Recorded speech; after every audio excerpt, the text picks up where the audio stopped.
During a fierce snowstorm, a kind young woman sheltered an old lady. The next day, a mysterious millionaire arrived, revealing a truth that would change her life forever. Without your subscription, we might never meet again. Follow, comment, and share right now. Don't risk it. Let's start the tale. The howling wind rattled the windows of Maple Street Diner as Jessica Porter wiped down the counter for the 5th time that hour.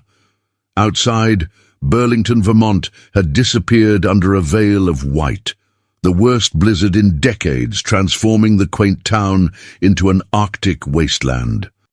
Her few remaining customers had left hours ago, but Jessica couldn't bring herself to close early. The diner was her life now, all that remained of her dreams. "Another cup, hun?" she asked the elderly gentleman nursing a coffee in the corner booth. "Mr." Winters was a regular who walked 3 blocks every day, blizzard or not, for her homemade pie and a sympathetic ear. "Better not. Margaret will have my hide if my blood pressure spikes again." He slid a 20 across the table. "You should close up, Jessica. This storm's getting worse by the minute." Jessica smiled but shook her head. "I'll stay open a bit longer. Some folks might need shelter." As if summoned by her words, the door burst open with a gust of snow and frigid air. Jessica turned, expecting to see the usual plow driver stopping for coffee, but instead found an elderly woman stumbling through the entrance. She was bundled in a coat far too thin for the weather, her silver hair dusted with snowflakes, her face pale with cold. "Oh, my goodness!" Jessica rushed forward, catching the woman as she swayed. "Are you all right? I got lost," the woman murmured, her voice trembling with cold. "My taxi dropped me off wrong street and can't find my son's address." Jessica guided her to the nearest booth. "Mr. Winters, could you turn up the heat? I'll get some hot tea." Within minutes, Jessica had wrapped the woman in the emergency blanket she kept under the counter and placed a steaming mug of chamomile tea between her trembling hands. "Thank you, dear," the woman said, color slowly returning to her cheeks. "I'm Eleanor Mitchell." "Jessica Porter, you picked a rough day to get lost in Burlington," she said, sliding into the booth across from her. "Where were you trying to go? Maybe I can help." Eleanor sipped her tea, hands still shaking slightly. "My son lives here. I haven't seen him it's been 5 years now. I thought it was time to make amends." Something in the woman's voice, regret, longing, hope, struck a chord in Jessica. She knew about broken relationships and the courage it took to try and mend them. "Do you have his address? I can call someone to drive you there when the roads clear a bit." Eleanor fumbled in her purse, producing a slip of paper. "Lakeside Manor, apartment 1201. It's supposed to be on the north side of town." Jessica's eyebrows rose. Lakeside Manor was the most exclusive address in Burlington, a sleek glass tower of luxury condos overlooking Lake Champlain. Whoever Eleanor's son was, he wasn't hurting for money. "That's quite a ways from here, especially in this weather," Jessica said gently. "The roads to that part of town might be closed until tomorrow." Eleanor's shoulders slumped. "I should have called him first, but I wanted to surprise him." A shadow crossed her face. "He's always been so busy with his work. I thought if I just showed up." "You can wait here as long as you need," Jessica assured her, patting the woman's hand. "The diner's not much, but it's warm." "Mr." Winters rose from his booth, buttoning his coat. "I better head home before my street becomes impassable. You ladies stay safe." He nodded to Eleanor. "You're in good hands with our Jessica, best heart in Burlington." After he left, Jessica busied herself making fresh coffee and heating soup for Eleanor. The woman's eyes followed her movements around the diner. "You own this place?" Eleanor asked. Jessica laughed softly. "Just manage it, though sometimes I pretend it's mine." She ladled steaming chicken noodle soup into a bowl. "I always wanted my own restaurant." "It's charming," Eleanor said, glancing around at the worn but clean surroundings.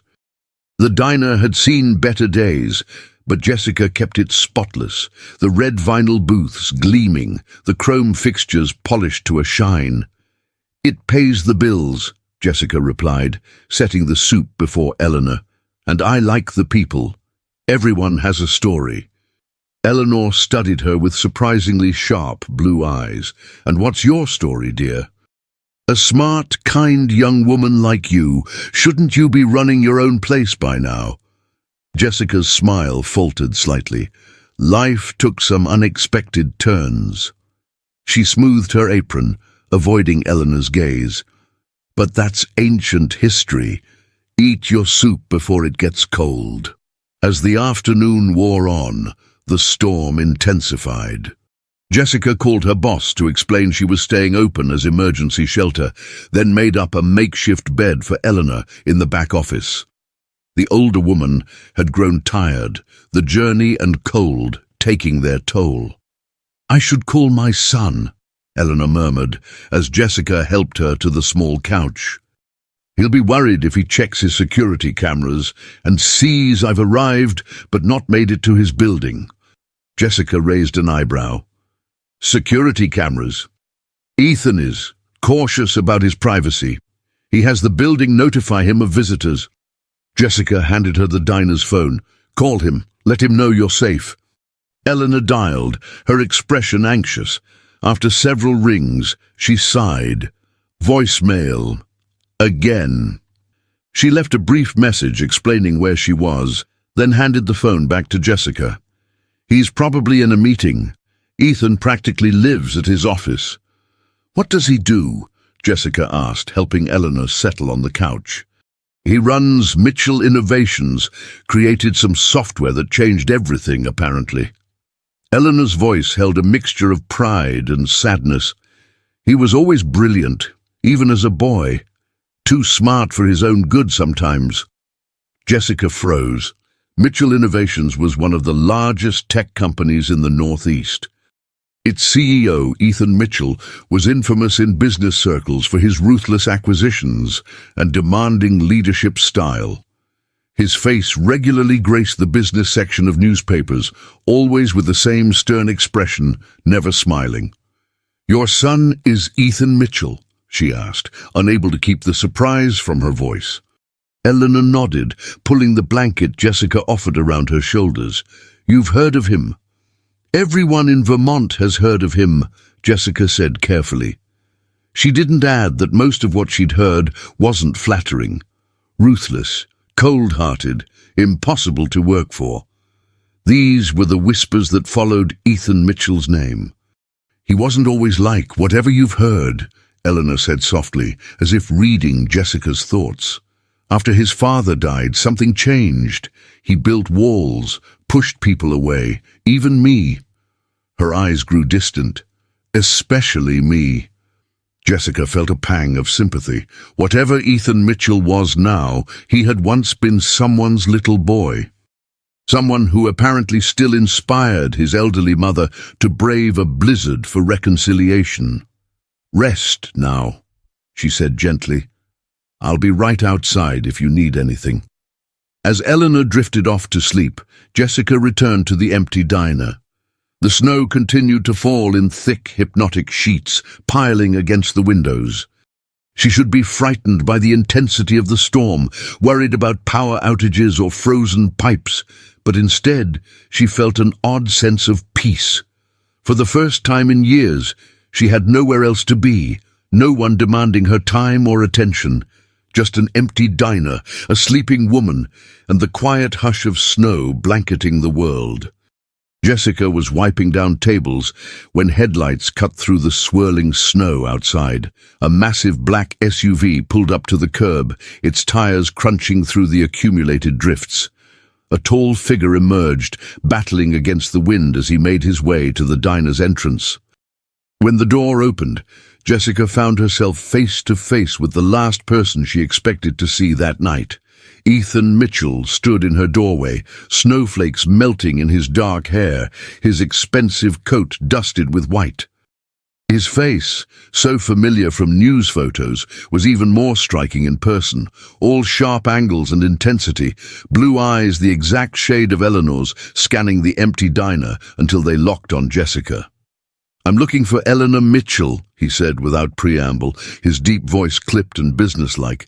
"She left a message saying she was here." Jessica straightened, meeting Ethan Mitchell's intense gaze with practiced composure. 5 years managing a diner had taught her to handle difficult customers, and she suspected the man standing before her defined the word difficult. "Mr. Mitchell," she said calmly, "your mother is resting in my office." She was half frozen when she arrived. Something flickered in his eyes, concern, perhaps.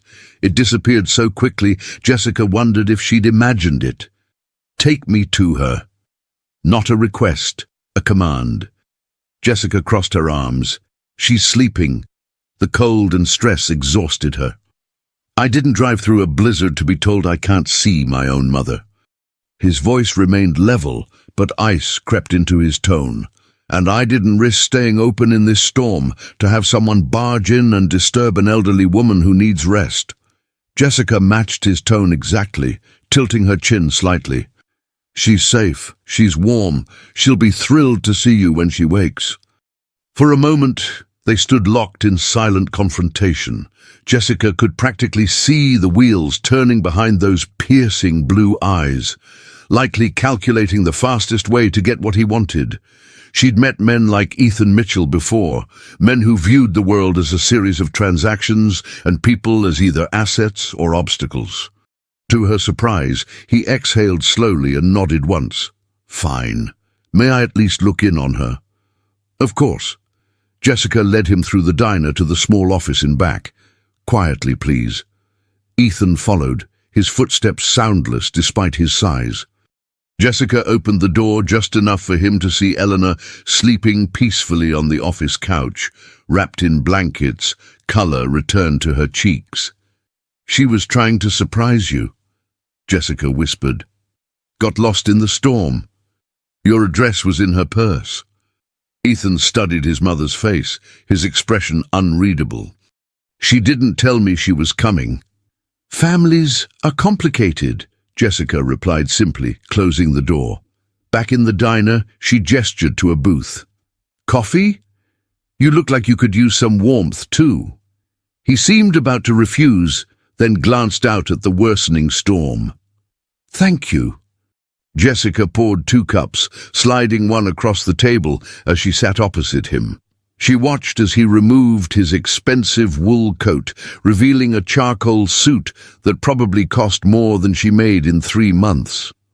"How did you find her?" Ethan asked after taking a sip of coffee, his eyebrows raised slightly in apparent surprise at the quality. "She stumbled in, half frozen, said her taxi dropped her at the wrong address." Jessica wrapped her hands around her mug. She mentioned trying to make amends. Ethan's jaw tightened almost imperceptibly. "My mother excels at dramatic gestures." "Braving a blizzard at her age goes beyond dramatic," Jessica observed. "Seems more like determination." "You don't know anything about our situation," he said sharply. "True." Jessica shrugged.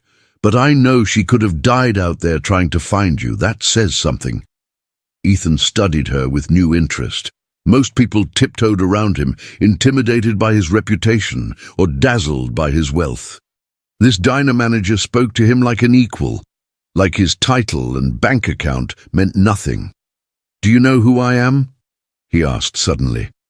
Jessica couldn't help the small, amused smile that curved her lips. "Is that the question you ask everyone you meet?" For a moment he looked startled. Then, unexpectedly, the corner of his mouth twitched. "Only the ones who aren't impressed by me. I'm impressed by people who earn respect, not people who demand it." She sipped her coffee.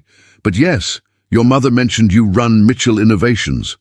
And you're Jessica Porter. I manage this place." She gestured to the worn but clean diner around them. Ethan's eyes narrowed slightly as he took in her appearance. The simple black dress under her apron, the absence of flashy jewelry, the practical shoes. Yet something about the way she carried herself, the precision of her speech, didn't match the surroundings. "Just the manager?" he pressed. "Currently. Her tone made it clear the subject was closed. Ethan leaned back, his analytical mind piecing together the puzzle before him. Jessica Porter wasn't what she appeared to be. Her hands, though slightly reddened from work, showed the refined care of someone not born to manual labor. Her vocabulary and bearing suggested education. And the way she had stood up to him, without fear or fawning, indicated experience with power dynamics. "How long have you worked here?" he asked casually. "Long enough to know when someone's interrogating me," she replied with a raised eyebrow. "Why the interest in my employment history, Mr. Mitchell?" "Ethan," he corrected automatically. "And I'm curious about the woman who saved my mother from freezing to death." The howling wind rattled the windows, emphasizing the severity of the storm outside. Jessica glanced at her watch. "The roads are getting worse. You might be stuck here for the night, too." Ethan frowned, pulling out his phone.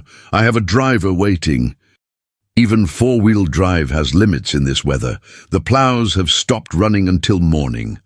He tapped at his screen, his frown deepening. "You're right. Routes to Lakeside are closed. Welcome to my impromptu storm shelter, then." Jessica stood, collecting their empty mugs. "There's a staff room upstairs with a cot. Not up to your usual standards, I'm sure, but it's clean and warm." Ethan watched as she moved efficiently behind the counter, rinsing mugs and wiping surfaces. There was an economy to her movements, a precision that again struck him as incongruous. Most people fidgeted or grew nervous under his sustained attention. Jessica Porter moved as if she'd forgotten he was there. "How did you end up here?" he asked finally. "Managing a diner in Burlington doesn't seem like your—" "My what?" she challenged when he trailed off. "Original career path," he finished carefully. Jessica's hand stilled briefly on the counter. "Life has a way of changing our paths when we least expect it." Before Ethan could respond, a crack of thunder sounded outside, followed by the lights flickering ominously. Moments later, they were plunged into darkness. "Perfect," Jessica muttered. She moved with surprising confidence through the dark, locating a flashlight under the counter. Its beam illuminated her face from below as she explained, "Backup generator should kick in for essential systems, but the main lights are out until power's restored." "Do you need help?" Ethan asked, already removing his suit jacket. Jessica's flashlight beam caught his movement. Well, the CEO knows how to roll up his sleeves." "I wasn't born in a boardroom, Ms. Porter," he replied dryly. "Could have fooled me," she murmured. "Check the breaker panel by the back door while I find candles." 15 minutes later, they had established a warm pocket of light in the center of the diner. The gas stove still worked, providing both heat and cooking capability. Jessica had lit hurricane lamps and candles, creating islands of golden light that transformed the humble space into something almost magical. Ethan returned from checking on Eleanor. "Still sleeping soundly." "Good." Jessica handed him a steaming mug of fresh coffee. "The generators running the essential systems and space heaters in the office and staff room will be cold but not freezing." Their fingers brushed during the exchange, and Jessica felt an unexpected jolt of awareness. In the candlelight, Ethan Mitchell looked less like the ruthless businessman she'd heard about, and more like a man, one with remarkable bone structure and eyes that reflected the flickering flames with hypnotic intensity. "Thank you," he said quietly, "for taking care of my mother." The sincerity in his voice caught Jessica off guard. Anyone would have done the same. No, they wouldn't. His gaze was direct, searching. Most people would have called emergency services and washed their hands of responsibility. You gave her your office, made her soup, tucked her in like she was your own family. Jessica looked away, uncomfortable with his scrutiny. "I like your mother. She reminds me of my grandmother."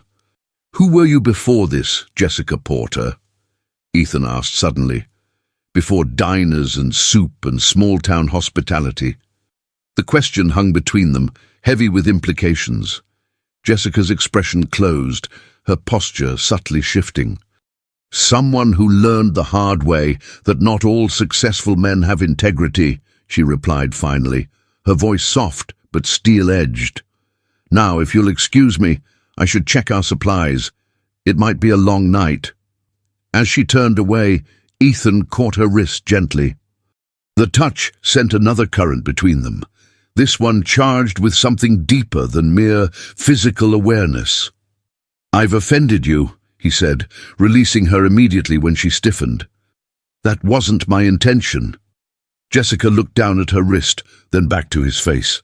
In the dancing shadows, his expression seemed genuinely contrite. "No offense taken," she replied evenly, "but some stories aren't meant to be shared with strangers during power outages." "We're hardly strangers now," Ethan countered. "You've seen my mother in her vulnerabilities. You've witnessed me driving through a blizzard for her. And I've seen—" He paused, searching for words. "What?" Jessica challenged. "What exactly do you think you've seen, Mr. Mitchell?" "Someone hiding," he said simply. "Someone much too intelligent and capable to be just managing a roadside diner. Someone running from something. Or someone." The accuracy of his assessment sent a chill through Jessica that had nothing to do with the storm outside. Eleanor Mitchell awoke disoriented, blinking at the unfamiliar ceiling. The events of the day slowly returned, the taxi, the blinding snow, the kind young woman at the diner. She sat up carefully, her joints protesting. "You're awake." Eleanor turned to find her son sitting in a chair beside the small couch, his features softened in the dim emergency lighting. "Ethan," she breathed, tears springing to her eyes. "You came." "Of course I came. You left me a voicemail saying you were stranded in a blizzard." His tone was measured, but Eleanor could hear the concern beneath it. "I wanted to surprise you for your birthday." She reached for his hand, half expecting him to pull away as he always did. To her surprise, he allowed the contact. "My birthday isn't for 3 days," he said, but without the coldness that had characterized their interactions in recent years. "I know. I thought we might need time to talk before celebrating." Eleanor squeezed his fingers. "I've missed you, Ethan." Something flickered in his eyes, the same vulnerability she remembered from when he was a boy, quickly shuttered behind practiced control. "The roads are closed," he said instead of addressing her comment. "We'll have to stay here tonight. The manager has been very accommodating." "Jessica," Eleanor smiled. "She's a remarkable young woman, isn't she? So capable. Reminds me of myself at that age." Ethan's expression shifted subtly. "There's something unusual about her. She doesn't fit here." "Not everyone belongs where life has placed them," Eleanor replied softly. "You taught me that." Before Ethan could respond, the office door opened and Jessica appeared with a tray. "I thought I heard voices. How are you feeling, Eleanor?" Her smile was warm as she set down a steaming bowl of soup and fresh tea. "Much better, dear. And so happy to see my son. You've been very kind to my mother," Ethan said, standing. "What do we owe you for your trouble?" Jessica's expression cooled. "Nothing.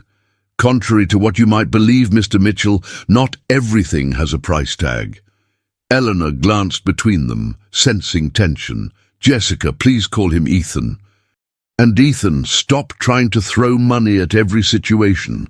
The poor girl offered shelter, not services. Jessica suppressed a smile at Eleanor's frank assessment. "It's fine. Mr. Mitchell and I have already established our differing perspectives." "Have we?" Ethan raised an eyebrow.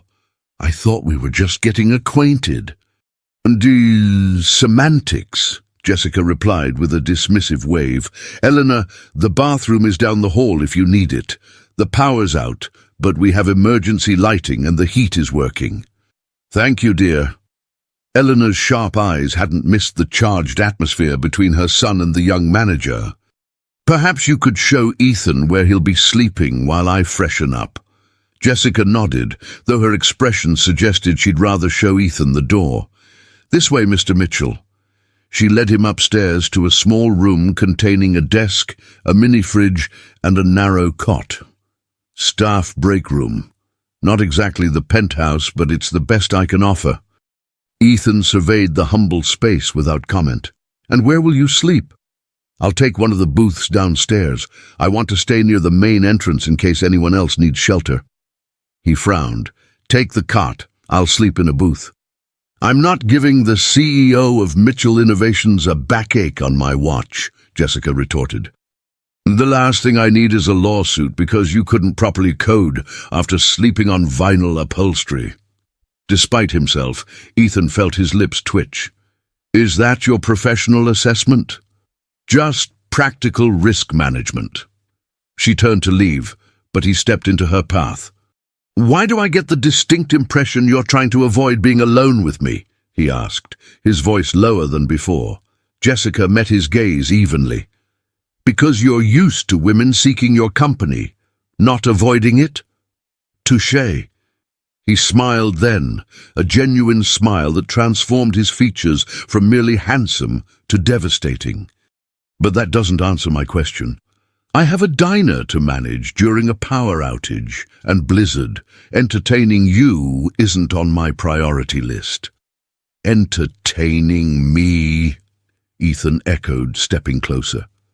"Is that what you think I want? Entertainment?" Jessica refused to back away despite his proximity. The small room suddenly felt even smaller, the air between them charged with something dangerous. "I think you're a man used to getting what he wants," she said quietly. "And right now, you want to solve the puzzle I apparently represent. I'm not interested in being analyzed or acquired, Mr. Mitchell." "Ethan," he corrected again, softer this time. "Ethan," she conceded. "Now, if you'll excuse me." The building creaked ominously as a particularly strong gust of wind battered the old structure.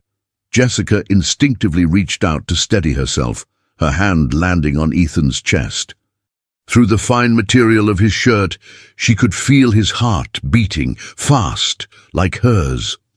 For one breathless moment, they stood frozen, connected by that single point of contact. Jessica became acutely aware of his height, the subtle scent of his cologne, the warmth radiating from his body in the chilly room. She pulled away first, clearing her throat.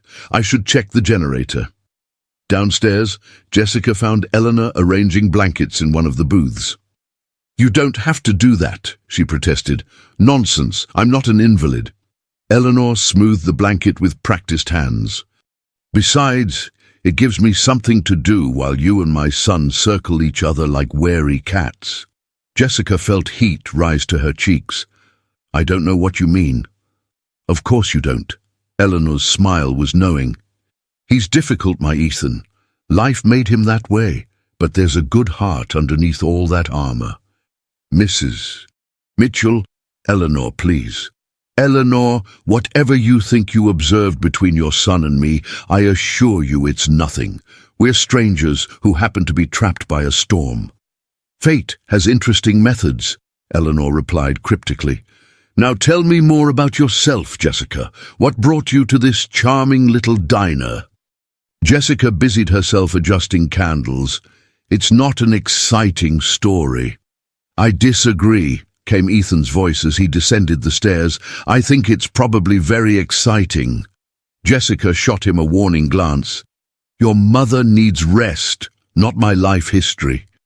"Actually," Eleanor interjected, "what I need is food. I'm starving." Grateful for the diversion, Jessica headed to the kitchen. "I can make sandwiches. The gas stove still works if you'd prefer something hot." "Allow me to help," Ethan offered, following her before she could object. In the kitchen, Jessica pulled ingredients from the refrigerator. "Make yourself useful and slice the bread." To her surprise, Ethan rolled up his sleeves and did as instructed. He handled the knife with unexpected skill, cutting even slices from the artisan loaf. "You've done that before," she observed. "I worked in a deli through college." At her startled look, he added, "Did you think I was born a CEO?" "Honestly?" "Yes." Ethan laughed, a rich sound that transformed his face again. "My father was a high school science teacher. My mother was a nurse. I grew up in a 2-bedroom house in Rochester and worked every summer from age 16. Jessica handed him tomatoes to slice. "So how did you become?" She gestured vaguely at his expensive watch and tailored shirt. "The heartless corporate titan," he supplied dryly. "Your words, not mine.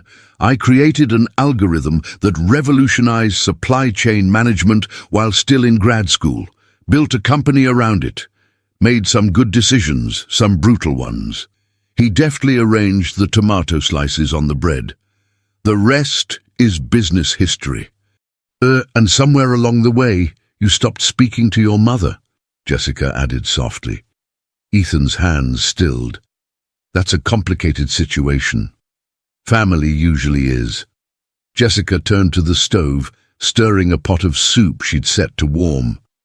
"You're not close with yours?" he asked, moving beside her to help. Jessica kept her eyes on the pot. "My parents died when I was in college. Car accident." "I'm sorry." The simple words held genuine sympathy. "It was a long time ago." She reached past him for bowls, her arm brushing his. Again, that unsettling awareness flared between them. "And after college?" Ethan pressed gently. "Where did Jessica Porter go before she arrived at this diner?" Jessica ladled soup into bowls with precise movements. "New York, finance. It didn't work out." "Wall Street." Ethan's interest sharpened. "Which firm?" "Does it matter?" She placed the bowls on a tray. "That life is behind me now." "It matters because you're running from something," Ethan said quietly, "and whatever it is has forced someone with obvious intelligence and education to hide in a small-town diner." Jessica turned to face him, her composure slipping for the first time. "Not everyone who steps away from corporate America is running or hiding. Some of us simply discovered that success by those standards comes at too high a price." The raw honesty in her voice silenced him. For a moment they stood facing each other in the dim kitchen, the storm raging outside while something equally turbulent built between them. "Who hurt you, Jessica?" "You," Ethan asked finally, his voice barely audible above the wind. Her laugh was soft, bitter. "The better question is, who didn't?" Before he could respond, the back door of the diner burst open, sending a blast of cold air through the kitchen. Jessica whirled around, startled, as a man staggered in from the storm, snow-coating his expensive overcoat. "Thank God!" the newcomer exclaimed, stamping his feet. "I thought I'd freeze to death out there." Ethan stiffened beside her. "James," he said flatly, "what are you doing here?" The man looked up, recognition and relief washing over his face. "Ethan, I've been trying to reach you for hours. Your mother called the office looking for you, and when I heard you'd gone out in this storm—" He stopped abruptly as his gaze fell on Jessica. For one suspended moment, recognition flashed in his eyes, followed immediately by something darker. Fear. "Jessica Porter," he said, his voice suddenly strained. "Well, this is unexpected." Jessica had gone perfectly still, her face drained of color. "James Harrington," she whispered. "Of all the diners in all the storms." Ethan looked between them, his analytical mind racing to connect the pieces. "You two know each other." It wasn't a question, but James answered anyway, his charming smile returning too quickly. "Ancient history. Ms. Porter once worked at my investment firm."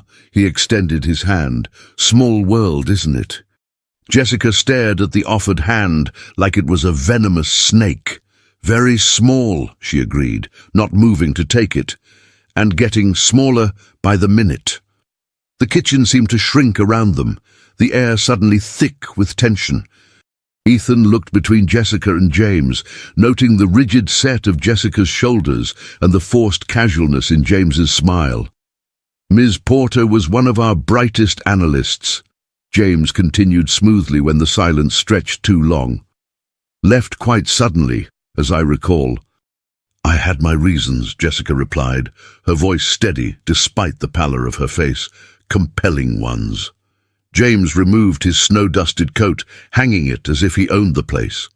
"Water under the bridge, surely?" He turned to Ethan. "When Eleanor called looking for you, I was concerned. The roads are treacherous." "You drove all this way because my mother called the office." Ethan's skepticism was evident. "I was already in Burlington for the Nortec acquisition meeting, when I couldn't reach you." James shrugged. "You know how I worry." Jessica wordlessly gathered the food she'd prepared onto a tray. "I should take this to Eleanor." As she tried to pass, James shifted, blocking her path. "Let me help you with that, Jessica. We have so much to catch up on." "I've got it," she said flatly, sidestepping him. Ethan observed the interaction with growing suspicion. "James, a word?" He gestured toward the walk-in pantry, away from the kitchen's main area. Once inside, Ethan didn't mince words. "What history do you have with her?" James raised his eyebrows. "Straight to the point, as always. She worked at Harrington Capital for about 18 months. Promising career until she had some kind of breakdown. Ethical crisis, she called it." He shook his head. "Shame, she had potential." "And that's all?" "Now, what else would there be?" James's smile didn't reach his eyes. "Don't tell me the great Ethan Mitchell is interested in a diner manager." "She's hiding something," Ethan said, ignoring the jab. "And based on her reaction to you, it involves Harrington Capital." James leaned against a shelf. "Ethan, you know how these young idealists are. They come to Wall Street thinking they'll change the world, then can't handle the reality of business." Jessica couldn't separate her personal feelings from professional decisions. It made her unstable. "She seems anything but unstable to me." "You've known her for what, a few hours?" James laughed softly. "I employed her for over a year. Trust me, there's a reason she's serving coffee in Vermont instead of managing portfolios in Manhattan." Ethan studied his friend and business partner carefully. James had been his right-hand man since Mitchell Innovations began, instrumental in their meteoric rise. They'd weathered countless storms together, professional and personal. Yet something about James's too casual dismissal of Jessica bothered him. "She took care of my mother," Ethan said finally. "I owe her for that." "Of course you do. Just don't mistake gratitude for something more." James clapped him on the shoulder. "Now, shall we join the ladies? I'm starving." When they returned to the main dining area, they found Jessica and Eleanor seated in a booth, talking quietly. Jessica's posture remained tense, but she'd regained her color. She looked up as the men approached, her eyes skipping over James to focus on Ethan. "Eleanor's been telling me about your childhood science experiments," she said, a forced lightness in her tone. "Apparently, you were building robots while other kids were riding bikes." "Mother exaggerates," Ethan replied, sliding into the seat beside Jessica while James took the spot next to Eleanor. "I do not," Eleanor protested. "You rewired the entire basement when you were 12, nearly burned the house down." "That was one time," Ethan said, the corner of his mouth lifting. James reached for a sandwich. "Ethan was always ahead of the curve. It's what makes him such a brilliant CEO, willing to take calculated risks that others avoid." "Even when those risks affect people's lives?" Jessica asked, her question seemingly innocent, but with an undercurrent that made Ethan look at her sharply. "Business always affects lives," James replied smoothly. "The trick is focusing on the greater good rather than individual sentimentality. And who decides what that greater good is?" Jessica pressed. "Those with the vision and authority to make such decisions," James answered. "Wouldn't you agree, Ethan?" All eyes turned to him. Ethan considered his response carefully, aware of the sudden weight his words carried in this strange tableau. "I believe in ethical business practices," he said finally. "Profit without principle is ultimately unsustainable." Jessica's expression remained neutral, but he caught a flicker of surprise in her eyes. "Noble sentiments," James remarked, "though sometimes difficult to apply in practice, as Jessica discovered." He turned to her. "How long have you been in Burlington? It must be, 3 years now?" "No, 4, she corrected, her jaw tight. 4 years, James echoed thoughtfully. "Amazing how time flies. You know, Ethan, Jessica was involved in an interesting situation before she left Harrington Capital. Perhaps she's told you about it?" The subtle threat in his tone was unmistakable. Jessica set down her spoon, her knuckles white. "James," she said quietly, "don't." Eleanor, sensing the rising tension, intervened. "I'm feeling rather tired. Perhaps we could continue this conversation tomorrow." "Of course," Jessica agreed quickly, standing. "Let me refresh your blankets." As Jessica helped Eleanor back to the office, James leaned toward Ethan. "She hasn't told you, has she?" "Told me what?" "Why she really left New York." James shook his head. "I'm not surprised. It's not something she'd be proud of." "Stop dancing around it," Ethan demanded. "What happened?" James studied him for a moment. "She accused Harrington Capital of fraud. Claimed we were manipulating market data, misleading clients, tried to take her evidence to the SEC. Ethan frowned. "And were you?" James looked genuinely offended. "Of course not. We were cleared of all allegations, but by then the damage to Jessica's reputation was done. No firm on Wall Street would touch her after that kind of betrayal. So she ran to Vermont. Can you blame her? She tried to destroy the company that gave her every opportunity." James's expression softened to concern. "Look, I'm not telling you this to speak ill of her. I'm telling you because we're on the verge of the biggest acquisition of our careers. The Nortec deal will triple Mitchell Innovations' market value if nothing derails it. What does Jessica have to do with Nortec? Probably nothing," James conceded. "But timing is everything. We can't afford any complications." Before Ethan could respond, Jessica returned. The sight of her head, held high despite the obvious strain around her eyes, made something twist in his chest. "Eleanor's settled," she announced. "I've made up a couple more beds in case the storm brings other strays." James stood, straightening his suit. "I should check in with the office. Is there anywhere I might make a private call?" "The storage room has the strongest signal," Jessica replied tonelessly. After James departed, an uncomfortable silence fell between them. Ethan watched Jessica methodically clearing dishes, her movements precise but mechanical. "Were you planning to tell me?" he asked finally. She didn't pretend to misunderstand. "About James?" "It didn't seem relevant until he walked through that door." "About your allegations against his company." Jessica's hands stilled. She turned to face him, her expression carefully composed. "So he's shared his version of events. He says you accused Harrington Capital of fraud, that the allegations were investigated and dismissed." "Is that all he said?" she asked, a bitter smile touching her lips. "Should there be more?" Jessica studied him for a long moment. "Would it matter if there were? James Harrington is your friend and business partner. I'm just the woman who happened to shelter your mother during a storm." The distance in her voice bothered him more than it should have. "I prefer to form my own judgments." "Based on what? You barely know me, Ethan."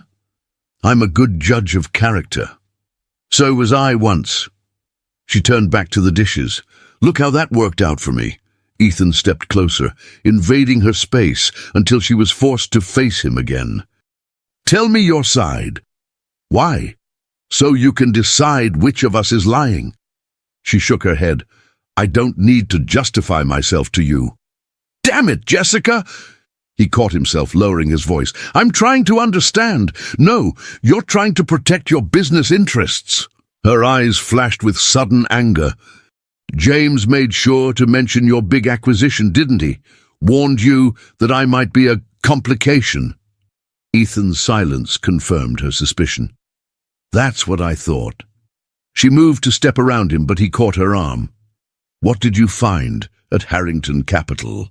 He asked quietly. For a moment it seemed she might tell him. Then the back door opened again as James returned, his timing impeccable as always. Sorry to interrupt, he said, though his smile suggested he was anything but sorry. Ethan, I need to speak with you about the Nortec situation. Something's come up. Jessica pulled her arm from Ethan's grasp. I should check the generator anyway.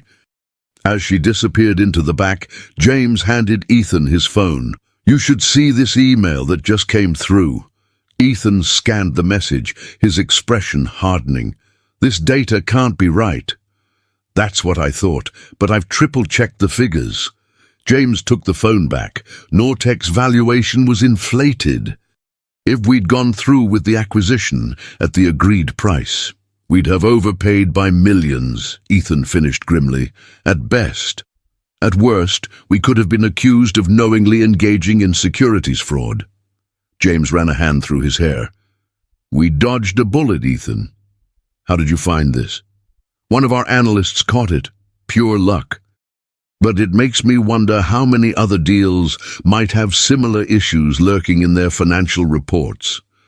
Ethan frowned, his mind racing through implications. We need to overhaul our due diligence process. If we miss this, exactly my concern. James hesitated. There's something else. The analyst who caught it found Jessica Porter's name on some of the original Nortec prospectus documents from her time at Harrington Capital. What are you suggesting? I'm not suggesting anything, just noting a curious coincidence. James's expression was neutral. She had access to the early Nortec financials. Then she makes fraud allegations against Harrington. Now she's mysteriously back in your orbit just as we're about to acquire Nortec. That's quite a conspiracy theory, is it? The woman who tried to destroy my company just happens to be here, with your mother, the night before our biggest deal. James shook his head. I don't believe in coincidences that convenient. Ethan wanted to dismiss James's suspicions, but years of business instinct kept him from doing so outright. Jessica Porter was hiding something, that much was clear, and timing was indeed suspicious. I'll talk to her, he decided. Get to the bottom of it. Just be careful, James warned. She's convincing, trust me. I learned that the hard way. When Jessica returned, she found the two men huddled in conversation. They broke apart at her approach, and the sudden silence spoke volumes. The way Ethan looked at her, more guarded than before, analytical rather than curious, told her everything she needed to know. The generator should last through the night, she reported, her voice professional and distant. If you gentlemen will excuse me, I have some inventory to complete before morning. Jessica, Ethan called after her, we need to talk. She paused, not turning around. I think your business partner has said everything that needs saying, Mr. Mitchell. The formality stung. You haven't told your side. Would it make a difference? She glanced back, her smile sad. Some battles aren't worth fighting twice. Later that night, as the storm howled outside, Ethan found himself unable to sleep on the narrow cot. The Nortec situation demanded his attention, but his thoughts kept circling back to Jessica Porter, the hurt in her eyes when she'd realized he was doubting her, the resignation in her voice. A soft knock interrupted his ruminations. He opened the door to find Eleanor standing there, wrapped in a blanket. Mother, you should be resting. I've had quite enough rest. She moved past him into the small room. We need to talk about Jessica. There's nothing to discuss. Don't lie to me, Ethan. I raised you. Eleanor settled onto the edge of the cot. James Harrington has poisoned your mind against her, hasn't he? Ethan sighed. It's complicated. There's history between them, professional conflicts that could impact our business. And that's all that matters to you? Business? Eleanor's disappointment was palpable. That girl saved my life today, and you're letting that snake turn you against her without even hearing her story. I tried to hear her story. She wouldn't tell me. Would you in her position, after the way you looked at her just now? Eleanor shook her head. I may be old, Ethan, but I know a good soul when I meet one. And I know when my son is making a terrible mistake. What would you have me do? Dismiss legitimate business concerns because she was kind to you? I would have you remember that not everyone is motivated by profit and power. Eleanor rose with dignity. Your father would be disappointed to see what you've become. The words hit Ethan like a physical blow. Before he could respond, a commotion downstairs drew their attention. Stay here, he instructed, heading for the stairs. In the main dining area, he found Jessica confronting James, their voices low but intense. You have no right, she was saying, fury evident in every line of her body. No right to come here and threaten me again. Threaten? I'm simply having a friendly conversation about old times. James's smug smile vanished when he noticed Ethan. Ah, there you are. Jessica and I were just reminiscing. It didn't sound like reminiscing, Ethan observed coldly. Mr. Harrington was just leaving, Jessica announced, arms crossed defensively across her chest. Apparently the storm has cleared enough for travel. James shrugged. The plows came through. Roads to the north are passable now. He collected his coat. Ethan, we should leave too. The Nortec situation requires our immediate attention. Nortec, Jessica repeated, the word like ice on her tongue. Of course, it all makes sense now. Something in her expression made Ethan pause. What do you know about Nortec? Before she could answer, James interrupted. Ethan, this is hardly the time or place. We have a crisis to manage. It was Nortec, wasn't it? Jessica's gaze never left Ethan's face. That was what I found. The fraud at Harrington Capital. It involved Nortec. Nortec. The word hung in the air between them. James's face hardened, his charm evaporating like snow on a hot engine. You're delusional, he snapped. Ethan, we need to leave, now.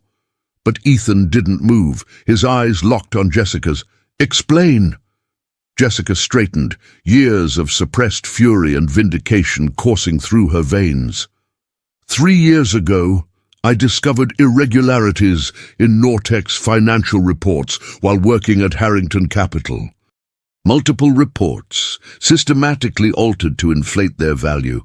When I brought my concerns to management, her gaze flicked to James, I was told to adjust my findings. She's lying, James interjected. Nortec's financials were thoroughly vetted. By whom? Jessica challenged. The same team you instructed to falsify data. The same analysts who mysteriously all received promotions after I was discredited. Ethan held up his hand, silencing James's retort. Continue, he told Jessica. She drew a steadying breath. When I refused to participate, I was removed from the Nortec account. A week later, I found evidence that the manipulation went beyond Nortec. It was systematic. Harrington Capital was artificially inflating the value of multiple companies before acquisition deals. Preposterous, James scoffed. If there had been any truth to these allegations, the SEC would have. The SEC investigation was a sham, Jessica cut in, because by the time I gathered enough evidence to approach them, someone had already altered the original data. My access credentials had been used to make changes I never authorized. It made it appear I was the one committing fraud. A heavy silence followed her words. James's face had gone still, too still, and Ethan's analytical mind registered the unnatural composure.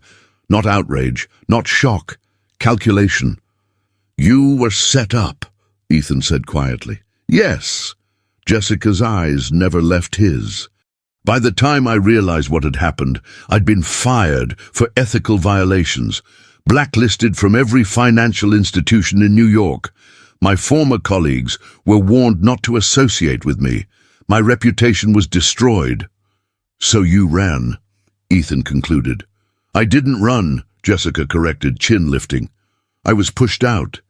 Threatened with litigation if I pursued my claims. With no job, mounting legal bills, and suddenly toxic to every firm in Manhattan, I had to start over. Convenient story, James interrupted, his voice smooth again, but ultimately unprovable. The SEC found nothing. Because you destroyed the evidence, Jessica retorted. But you didn't get all of it. James went very still. What do you mean? Jessica's smile was cold. Insurance policy. Before my access was revoked, I made copies. I may have been naive about how far you'd go to silence me, but I wasn't stupid. You're bluffing, James said, but his face had paled slightly. Am I? She turned to Ethan. The Nortec acquisition you're pursuing, what made you suddenly question their valuation tonight? Ethan's expression revealed nothing. Data inconsistencies. Specifically, revenue projection anomalies, discrepancies between reported earnings and actual cash flow. Jessica nodded. The same issues I flagged 3 years ago, I'm guessing. Only the numbers are probably worse now because they've had years to compound the fraud. Eleanor had appeared at the base of the stairs, watching the confrontation with concern. Ethan! He didn't turn. It's all right, Mother. Go back to bed. No, Eleanor said firmly, approaching. I don't think it is all right, not if what I'm hearing is true. James recovered his composure, assuming his most reassuring smile. Mrs. Mitchell, I assure you this is just a misunderstanding. Ms. Porter has a personal vendetta. Young man, Eleanor interrupted, I was married to a high school science teacher for 40 years. I know what integrity looks like, and right now I don't see it in you. James's smile froze. With all due respect, enough! Ethan's voice cut through the tension. James, did you know about the Nortec fraud? There was no fraud, James insisted. Just aggressive accounting practices common in did you know? Each word fell like a hammer. For the first time, James looked uncertain. You're not seriously taking her side? After everything we've built together? She's nobody, Ethan. A failed analyst who couldn't handle the pressure of real business. Answer the question. James's expression hardened. Fine. Yes, I knew Nortec was cooking their books. Everyone knew. It's how the game is played. We would have fixed it after acquisition, restructured their reporting, and no one would have been the wiser.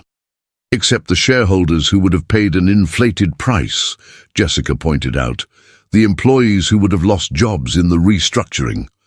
The pension funds invested in both companies. Collateral damage, James dismissed. The kind of casualties Ethan has never hesitated to accept in pursuit of growth. Isn't that right, partner? Ethan's expression remained impassive, but Jessica saw something shift in his eyes. Regret, perhaps, or recognition. You said you have evidence? Ethan asked Jessica, ignoring James's attempt to implicate him. I do. Not here, obviously. It's in a safe place.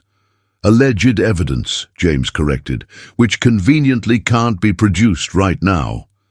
I don't need to produce it right now, Jessica replied evenly. Just explain what it contains. The original Nortec reports, emails directing analysts to alter data. The access logs showing my credentials being used while I was demonstrably elsewhere. She turned to Ethan. Do you want to know how deep it goes? How many other acquisitions were based on fraudulent data? She's lying, James insisted, a hint of desperation entering his voice. Ethan, we've been friends for 15 years, partners. I've stood by you through everything. Are you really going to throw that away based on the word of this waitress? Manager, Jessica corrected automatically. Ethan remained silent, weighing, evaluating. Jessica could almost see the calculations happening behind his eyes. Loyalty versus truth, friendship versus integrity, the empire he'd built versus the foundation it stood on. "Think about what you're doing," James warned. "If she takes this public, it won't just be me who falls." Mitchell Innovations has been involved in every major deal Harrington Capital has structured for the past decade. Your reputation, your company... Stop. Ethan's voice was quiet, but final. "You're making my decision easier with every word, James." Eleanor moved to stand beside Jessica, placing a supportive hand on her arm. The simple gesture of solidarity brought unexpected tears to Jessica's eyes. James looked between them in disbelief. "You can't be serious. Ethan, everything we've built was built on fraud, apparently." Ethan's face had hardened to granite. "Get out." "You'll regret this," James hissed. "When your stock plummets and the lawsuits start..." "I said get out." Ethan stepped forward, his height and presence suddenly intimidating.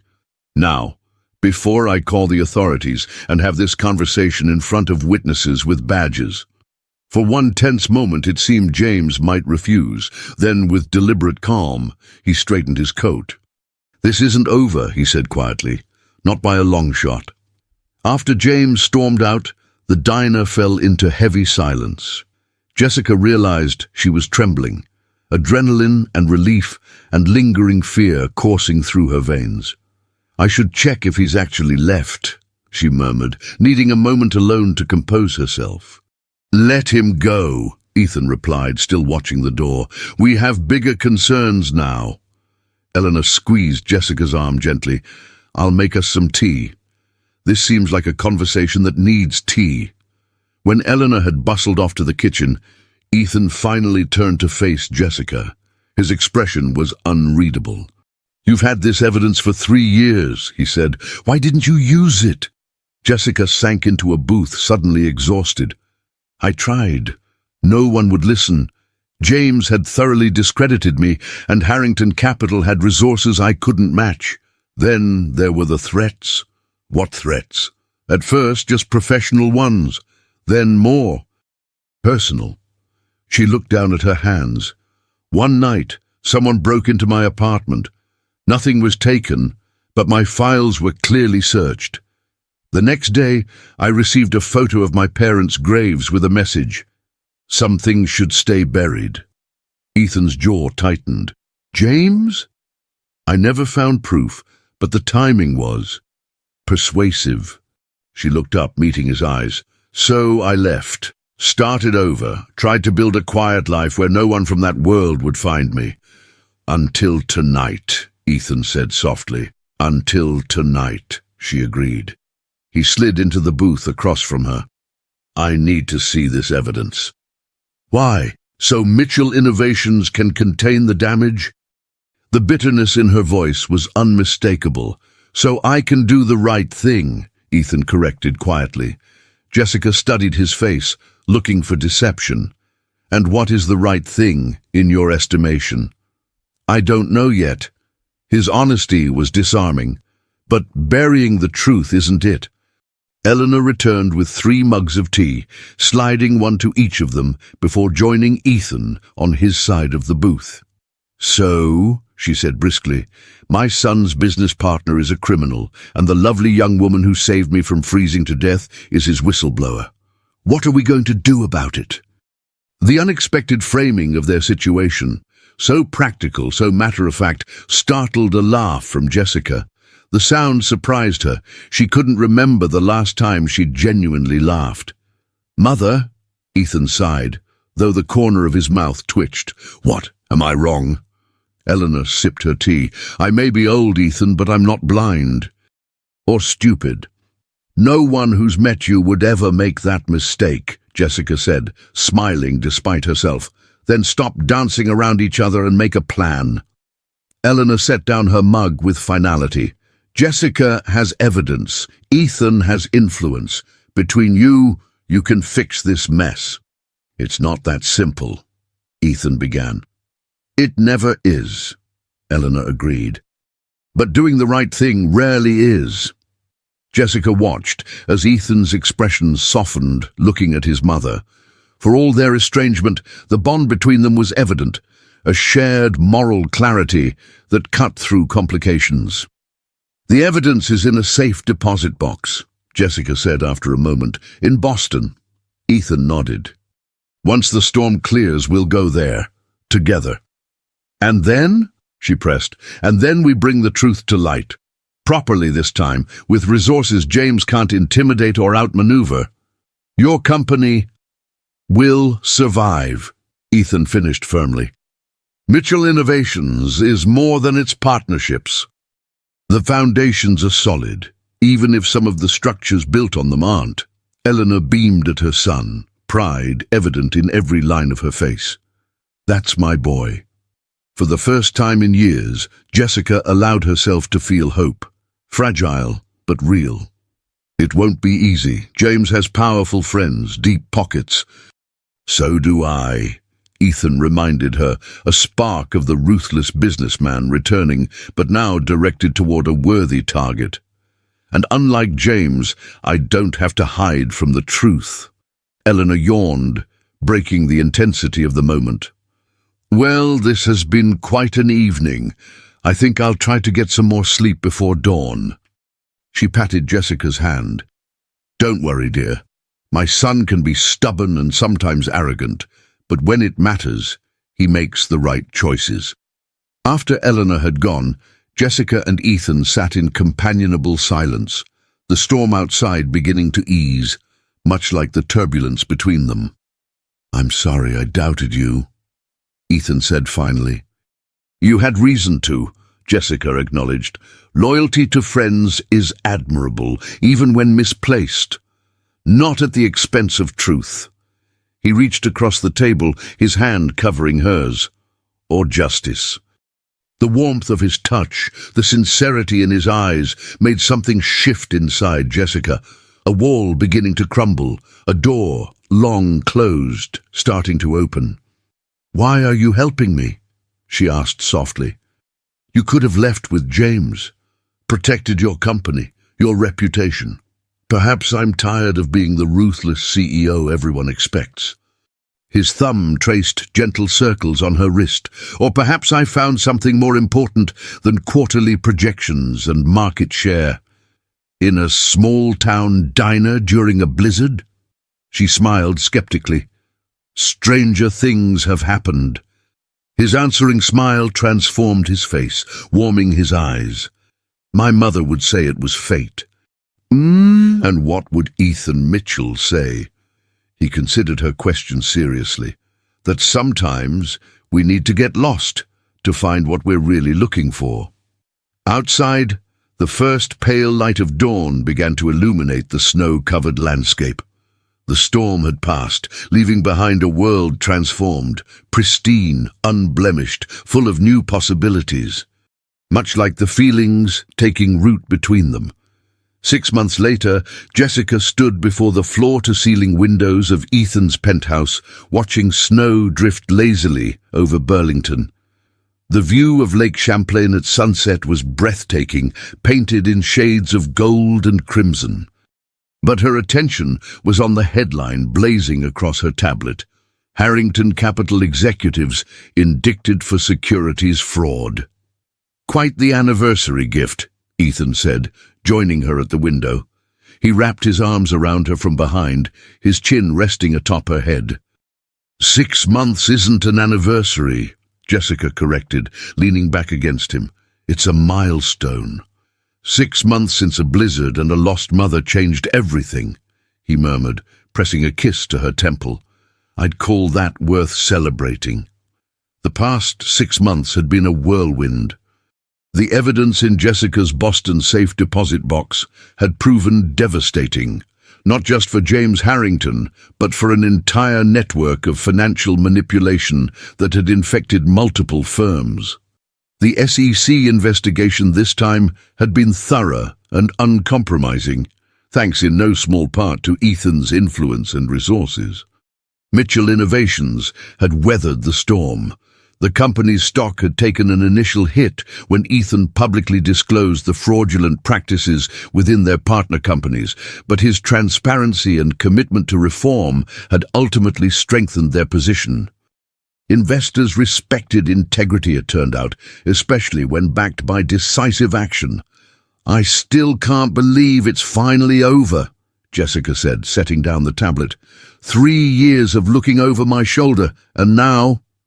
"Justice," Ethan finished, "though I'm not sure 13 years in federal prison is enough for what James did to you. It's not about the punishment, it's about the truth finally being acknowledged."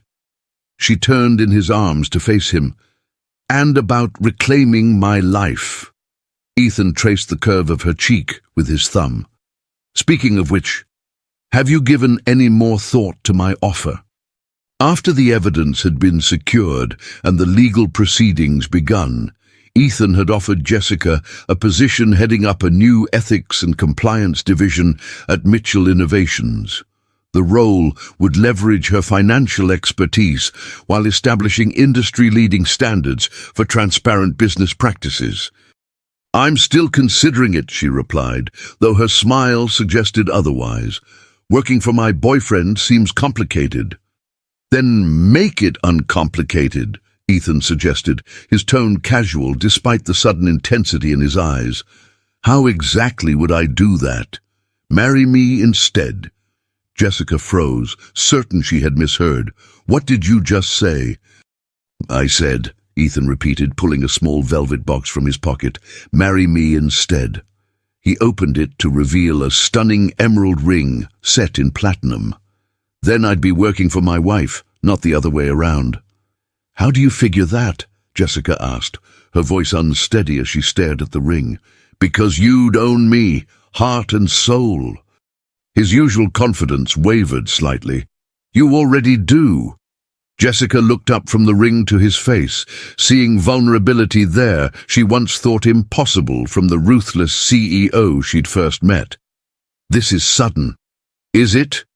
6 months of 14-hour days rebuilding my company's ethical framework together, learning to trust again, both of us. Falling asleep going over SEC testimony and waking up in each other's arms." His smile turned wry. "Mother says we've been married in all but name since the night of the blizzard."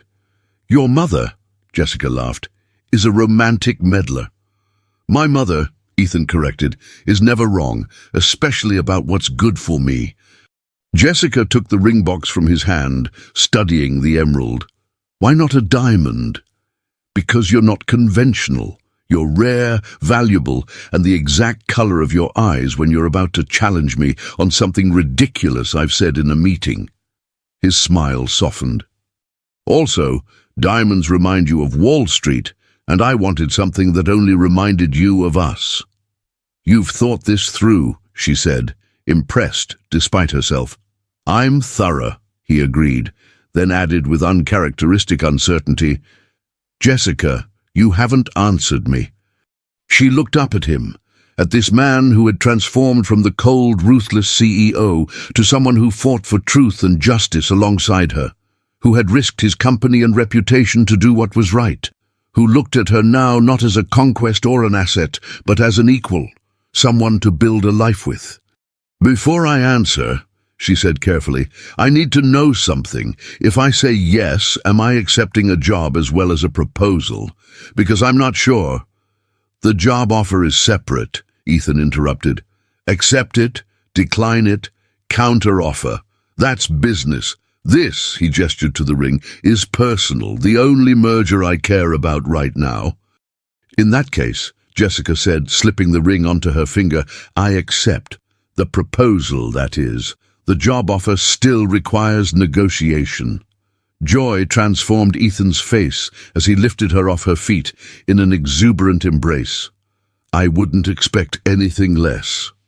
He set her down gently. "Name your terms, future Mrs. Mitchell." "Oh no," she laughed, wrapping her arms around his neck. "I'm keeping Porter professionally. You'll have to earn having your name on my office door." "Challenge accepted," he murmured against her lips. Later that evening, They celebrated with Eleanor at Maple Street Diner, now under new ownership, Jessica's. She had purchased it with part of the substantial settlement she'd received when Harrington Capital's fraudulent practices were exposed. To second chances, Eleanor toasted, raising her champagne glass. The diner had been closed for the private celebration, its worn booths and polished counters gleaming with new life, much like its owner. And to blizzards, Ethan added with a grin. May they always lead us exactly where we need to be. Even if it's not where we plan to go, Jessica finished, her heart full as she looked between her future husband and the woman who would soon be her mother-in-law. Eleanor beamed at them. I knew it from the moment I saw you two together. The way you challenged each other, respected each other, no pretense, no games. Mother, Ethan warned good-naturedly. What? I'm allowed to be smug. Eleanor patted Jessica's hand. He needed someone who saw the man behind the CEO. And you, my dear, needed someone who would stand beside you in the fight, not run from it. As if on cue, the bell above the diner door jingled. They turned to see Mr. Winters, their first customer from the night of the blizzard, entering with a small wrapped package. Hope I'm not interrupting, he said, approaching their booth. Just heard the news about the engagement and wanted to drop this off. You're always welcome, Arthur, Jessica assured him, accepting the gift. Inside was a beautiful hand-carved wooden snowflake. Made it myself, Mr. Winters explained, to remember how it all started. It's perfect, Jessica said, genuinely touched. After he left, Ethan examined the delicate carving. We should have a winter wedding, he suggested. Come full circle. In the diner? Jessica teased. Why not? Eleanor chimed in. It would be uniquely yours. I was joking, Jessica protested. I'm not, Ethan said thoughtfully. Not entirely, not about the winter part at least. There's something poetic about finding our future in the season that brought us together. Jessica considered the idea, warming to it despite herself. December, she decided, but not in the diner. The lakeside then, Ethan suggested, with the mountains in the background. Cold, Eleanor observed. We'll keep each other warm, Ethan said, his eyes never leaving Jessica's. 6 months later, as December snow dusted the shores of Lake Champlain, Jessica Porter became Jessica Porter Mitchell in an intimate ceremony witnessed by their closest friends. Eleanor, radiant in silver blue, dabbed at tears as they exchanged vows beneath an arch of winter roses and pine boughs. When I first met you, Ethan said, his voice carrying clearly across the hushed gathering, you challenged everything I thought I knew about success, about worth, about what matters. You stood your ground when it would have been easier to run. You chose truth when lies would have been safer. He squeezed her hands. I promise to be worthy of that courage every day of our lives together. When I first met you, Jessica replied, her smile teasing despite the tears in her eyes, I thought you were the most arrogant man I'd ever encountered. Laughter rippled through the audience. I wasn't wrong, she continued, but I discovered that your arrogance was matched by your integrity once you found it again. Your determination by your compassion, your ambition by your capacity for love. Her voice softened. I promise to remind you of those qualities whenever the world tries to make you forget them again. As they sealed their vows with a kiss, snow began to fall, gentle, pristine flakes that glittered like diamonds in the winter sunlight. A perfect circle, Eleanor would later say, a story written in snow and second chances. At the reception, Jessica found herself momentarily alone, watching Ethan across the room as he laughed with friends. She thought of the journey that had brought them here, from a desperate whistleblower and a ruthless CEO to partners in every sense. Penny for your thoughts? Eleanor appeared at her side, resplendent in her mother-of-the-groom finery. Just reflecting on how different his life might have been if you hadn't gotten lost in that blizzard, Jessica replied, linking her arm through the older woman's. Eleanor's eyes twinkled. "Who says I was lost?" Jessica stared at her. "You mean sometimes," Eleanor said with a mysterious smile. "A mother knows exactly what her son needs, even when he doesn't." "You planned it?" Jessica asked incredulously. "Getting stranded at my diner?" "Planned is a strong word. Let's say I created an opportunity. The blizzard was just fortunate timing." She patted Jessica's hand. "The taxi driver was very well compensated, I assure you." Before Jessica could respond, Ethan joined them, sliding his arm around his new wife's waist. "What are you two conspiring about? Your mother was just explaining—" "How happy I am that you found each other," Eleanor interrupted smoothly. "A perfect match, as if fate itself arranged it." "You're a meddling mother," Jessica murmured, though her eyes danced with amusement. "What was that, dear?" Eleanor asked innocently. "Nothing," Jessica laughed, leaning into Ethan's embrace. "Just agreeing about fate." As they moved to the dance floor for their first waltz as husband and wife, Ethan pulled her close. "You look like you're keeping a secret," he observed. Jessica smiled up at him, snowflakes catching in her lashes. "I'll tell you someday, when we're old and grey and still arguing about ethics violations in board meetings." "Promise?" he asked, spinning her beneath the twinkling lights. "Promise," she agreed, rising on tiptoe to kiss him. Outside, snow continued to fall, covering Burlington in a fresh blanket of possibility, a reminder that sometimes the most perfect endings begin with unexpected storms and the courage to shelter someone in need.